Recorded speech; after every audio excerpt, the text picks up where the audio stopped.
Thank you, Meenakshi ji. I often start my talks like this, and I'm going to tell everybody in this room, give me 15 minutes, and I will change your life. All right, so here we go. Bang. I would like to start by thanking the luminaries. I know how difficult it is on a winter evening for Shasya ji, for Rogan ji, and for Shashi ji to have come here, and of course, Krishnan, my friend. Special thanks to Professor Chintamani. He's a very senior surgeon, a professor, a philosopher. I really appreciate all you guys being here, and must say a big thanks to Bharat Gopuji and Shyam for having put this together, and specifically to Karthik and my dear friend Sai Sadaka for having come all the way. So with these few words of introduction, I'm going to get started. Okay, here we go. How am I going to change your life? About 1.5 to 2 years ago, I wrote another book called Heroes.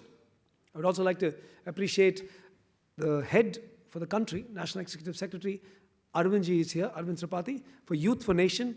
We're all going around colleges and schools to tell children, catch them young and move them towards nationalism.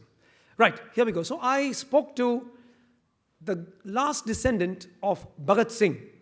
Bhagat Singh has been my hero from my very, very early days. And when I wrote a book, the book called The Heroes that I passed on, first chapter was on Bhagat Singh.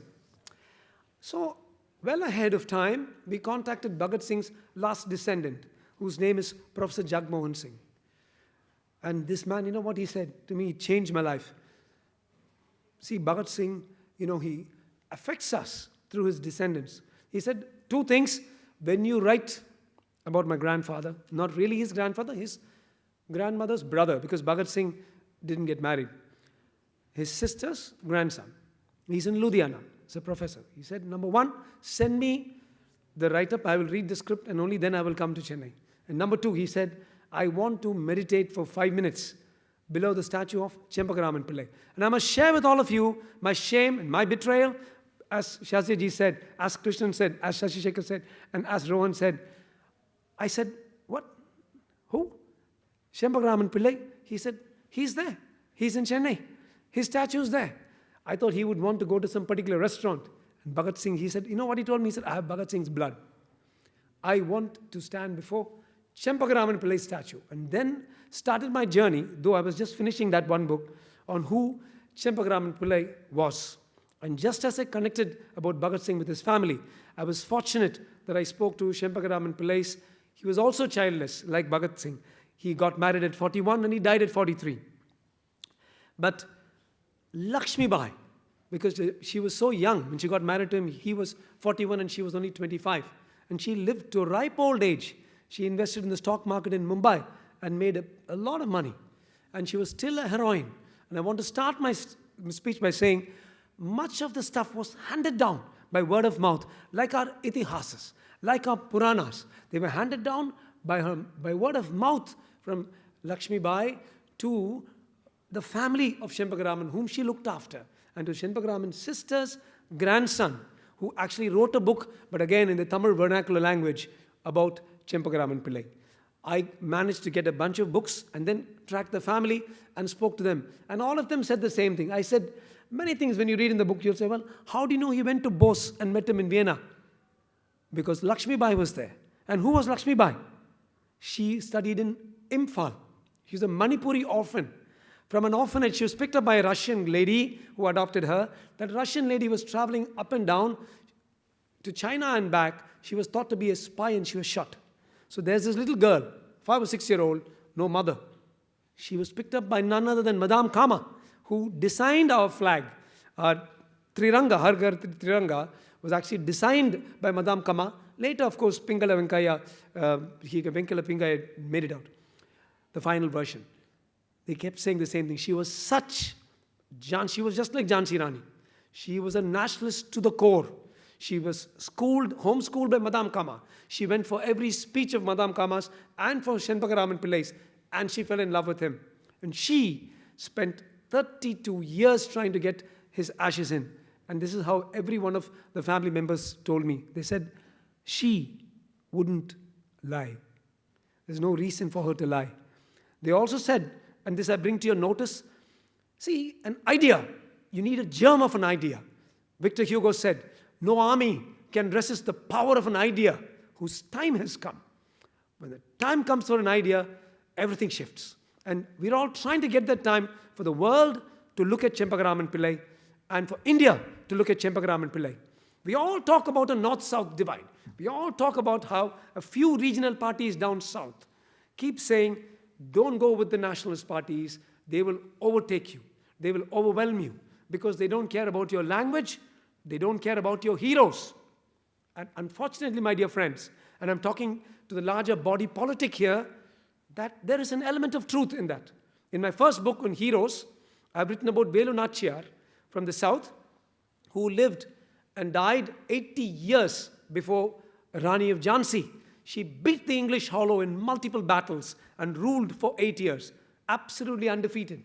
Asked many North Indians, I must say, our Prime Minister Narendra Modi ji has done so much to bring Velu Nachiyar to the light, and he's recurrently spoken about her. But the average North Indian, unfortunately, I know that this is a sensitive topic. But my wife will say, I suffer from foot and mouth disease. I take my foot and put it in my mouth and talk about sensitive topics. But this is the source of the North-South divide. That people, you ask North Indians, do you know about Velu Nachiyar? And until recently, who? And then a few of them, or in the Wikipedia, will say, she is known as the Jhansi Rani of South India. Damn it, she was 80 years. I have the greatest of respect for Manikarnika. She was wonderful. But Velu Nachiyar lived 80 years before her, ruled undefeated. She was as much as a warrior, if not greater than Rani of Jhansi, because she had secreted several instruments. She was also a polyglot. She spoke 6 languages. She spoke Urdu, Shairi, and took over Hyder Ali. Hyder Ali adopted her as a sister. Coming back to Chempakaraman Pillai, it is the effacement from the pages of history of people like Velu Nachiyar, which of course our Prime Minister has done so much to bring back, and Chempakaraman Pillai, whom we are all trying to bring back to the forefront, that causes this regional divide between the North and the South. And between the lines, my dear friends, between the lines, it is possible to dream of and to achieve one big Bharat. Bhagat Singh's grandson was saying, the India that Bhagat Singh fought for was not confined to his town. He was from Layalpur, which is now in Pakistan. It was for Akhand Bharat. It was for the principle of Mother India that he fought. Next, I'm going to move on to 3 or 4 quick points that I wanted to just bring to the notice of the larger public. Who's St. George? In Chennai, we have a Fort St. George. When the English came, Fort St. William, So Fort St. George, I've seen when we travel in Turkey, Fort St. George is a Cappadocian, southern part of Turkey in Greece, Cappadocian monk who became a saint. Some of the earlier English settlers used his name, St. George and the Dragon, and they named Fort St. George. What we're asking for is the 2.5 crore, the Velalas in India, in the South India, are saying, this is Chempakaraman Pillai who came and bombed that fort.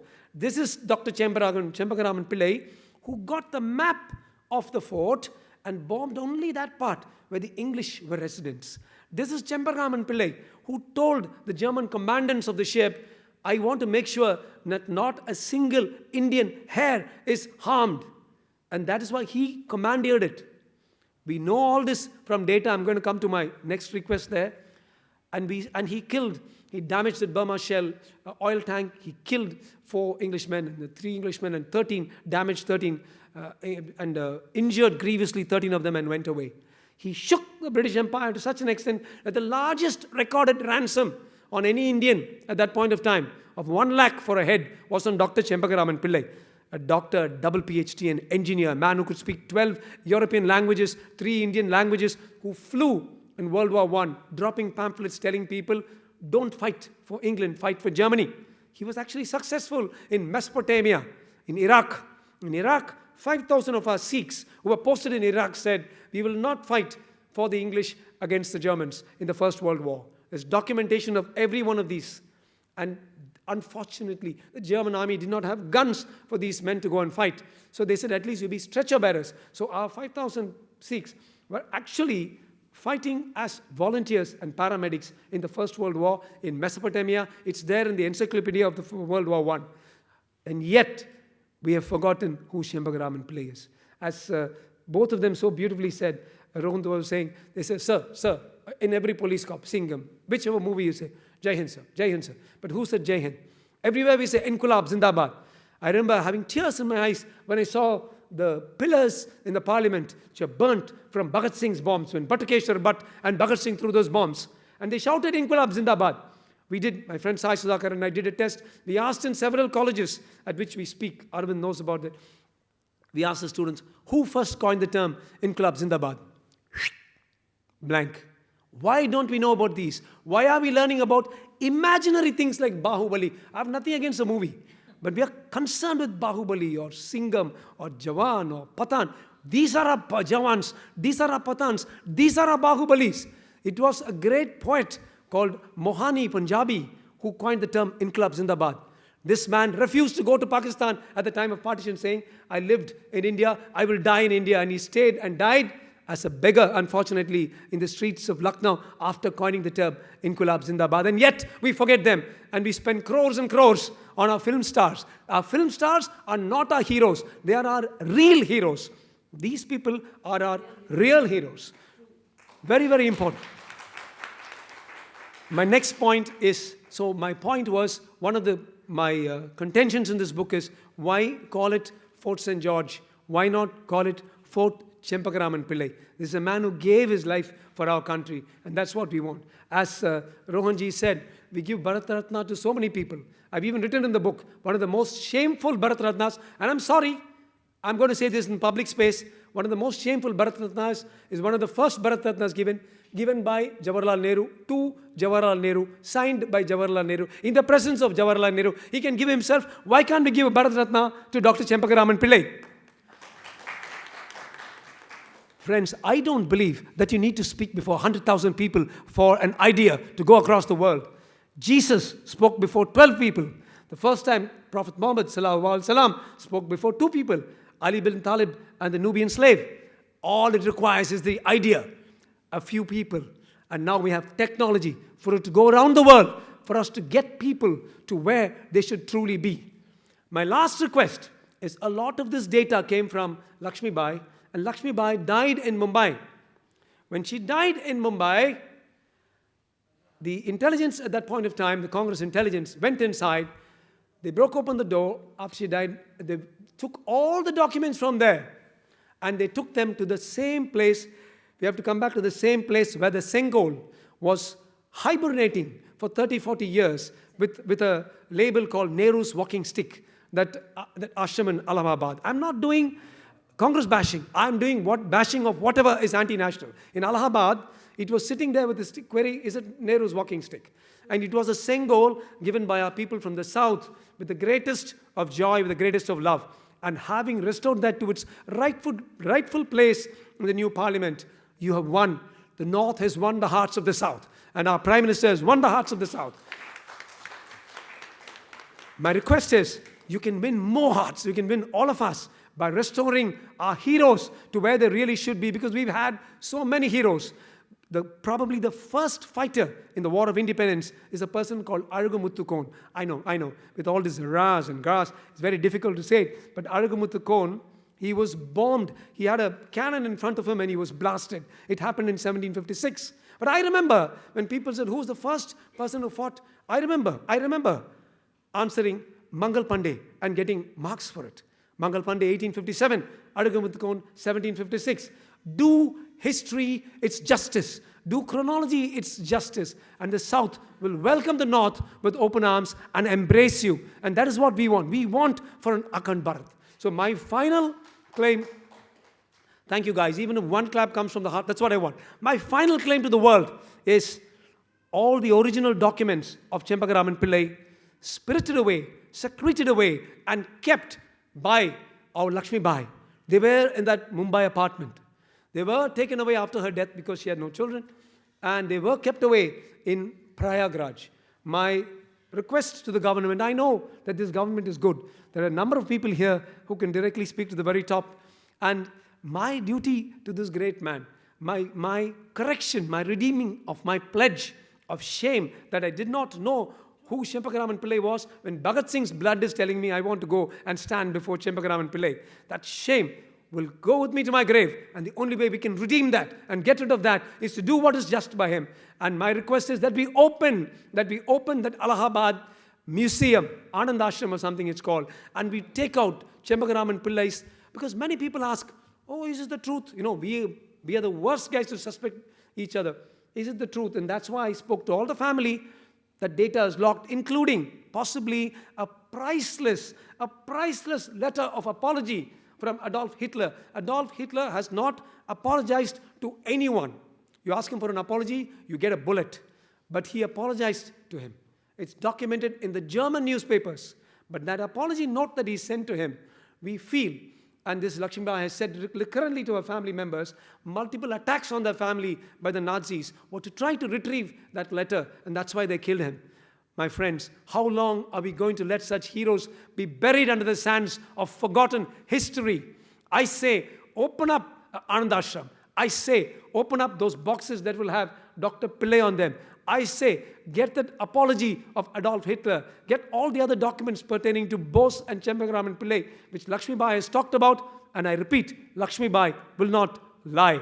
And I say, create a new chapter of history with such a great man who was an aviator, who was a shipman, who was a warrior, who was a writer, he was an academic, and above all, a true patriot. I would like to finish up by requesting every one of you in any which way possible, to spread this name of Dr. Pillai and request for these 3 or 4 things. 1, a posthumous Bharat Ratna. 2, to name Fort St. George in Madras, Fort Chempakaraman Pillai.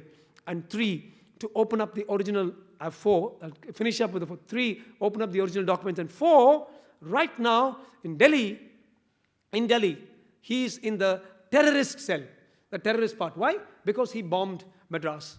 And Nehru wrote, no, he has very Nazi, neo-Nazi thinking. He bombed Madras, make him a terrorist. Why did he bomb Madras? When Jhansi Bai attacked Gwalior, could you call her a traitor? She was such a great patriot. She attacked Gwalior. He attacked Madras. So how can you call him a terrorist? And that is why I named the book. Rohan Dorji asked me, why did you give this interesting name? The Patriot Who Attacked Madras. You can say the patriot who defended Madras. But he attacked a Madras that was a sign of colonial lineage and power. And he attacked it to show that you could take up arms in the right situation and fight for justice. And my 4th and last request about the same, about Dr. Chempakaraman Pillai, is not only the fort, not only the raising up the Allahabad, is to also give him the Bharat Ratna, which I really feel he deserves.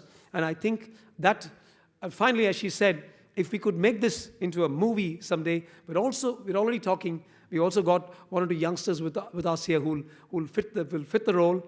That would be, in my mind, far better, far more important, and far more representative of the true Akhand Bharat than any Jawan, than any Pathan, and any Bahubali. Thank you very much.